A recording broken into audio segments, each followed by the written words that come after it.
Hello दोस्तों, study यात्रा में आप सभी को स्वागत है। आज हम लोग मखाना के बारे में देखते हैं।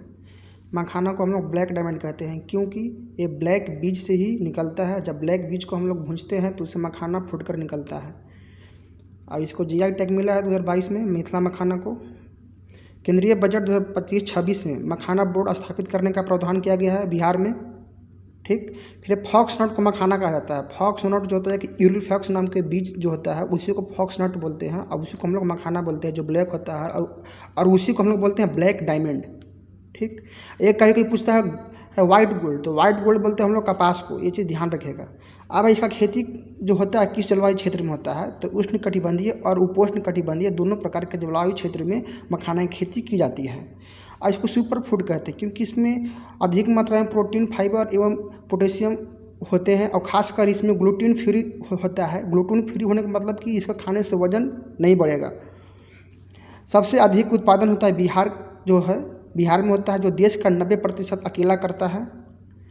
बिहार जो है देश का 90% अकेला मखाना का उत्पादन करता है। और इसी के संदर्भ में दरभंगा और मुजफ्फरपुर को मखाना के लिए 1 डिस्ट्रिक्ट 1 प्रोडक्ट के तहत मान्यता दी गई है।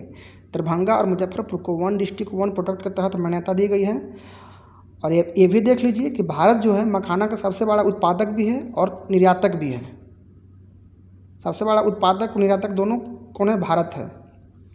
हम लोग देखते हैं जीआई टैग के बारे में। जब यहाँ देखें तो इसको हम शॉर्ट में दे दिए हैं कि जीआई टैग जो है भारत सरकार द्वारा अधिनियम 1999 के तहत लागू हुआ, 99 के तहत बना, लेकिन लागू हुआ कब से? 2003 में।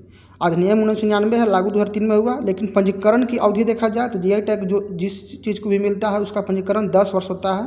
और भारत में पहला जीआई टैग किसे मिला? तो दार्जिलिंग की जो चाय है उससे पहला जीआई टैग मिला। और देखिए 2030 तक भारत सरकार का लक्ष्य है कि 10,000 जीआई टैग प्राप्त करना। अब प्रश्न उठता है कि जीआई टैग देने से क्या फ़ायदा है?